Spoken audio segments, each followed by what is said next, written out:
Good afternoon. Welcome to Channel 3 News, where we got the news for you. My name is Megan Harrison, and I am here to take you back to the 1960s.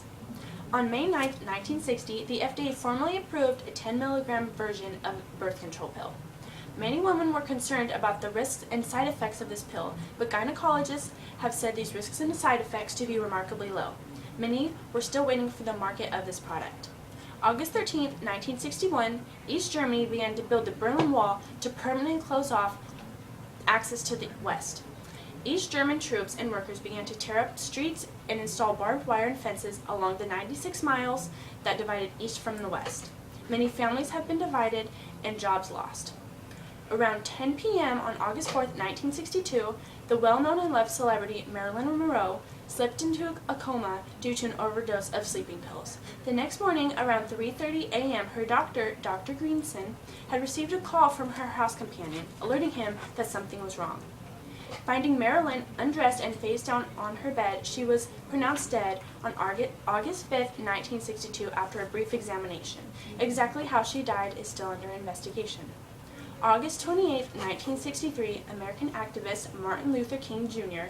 delivered a speech during the March on Washington for Jobs and Freedom, which called for an end to racism in the United States. Over 250,000 civil rights supporters gathered at the Lincoln Memorial to listen to this encouraging and inspirational work. Finally, on February 7, 1964, the band The Beatles had become very popular in the United States due to the high demand of their single, I Want to Hold Your Hand. The single sold over 1.5 million copies in under 3 weeks. This rock and pop group was the starting point of the British invasion. Now here is Chelsea Banquet to talk about the late 1960s. Chelsea? Thank you, Megan. On November 9th, 1965, at approximately 5:27 p.m., Northeast states were hit by a series of power failures lasting around 13 hours. During the outage, subways became chaotic due to the 800,000 trapped riders, and airplanes were unable to land.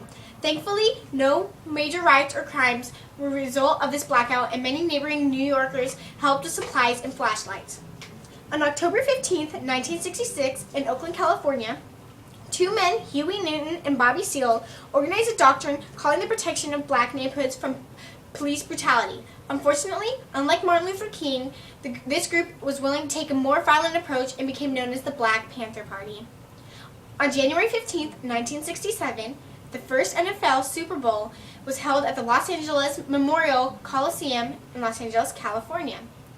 The Green Bay Packers defeated the Kansas City Chiefs with a score of 35-10.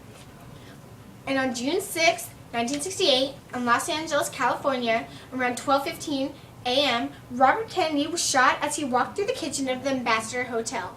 25-year-old Sirhan Sirhan was convicted of Kennedy's murder and was sent to jail for life. On November 10, 1969, the preschool education television show Sesame Street was first aired in public broadcasting television. Thank you, Chelsea. I've just got news that there is yet again another murder here in San Francisco, California. Please stay tuned for more details.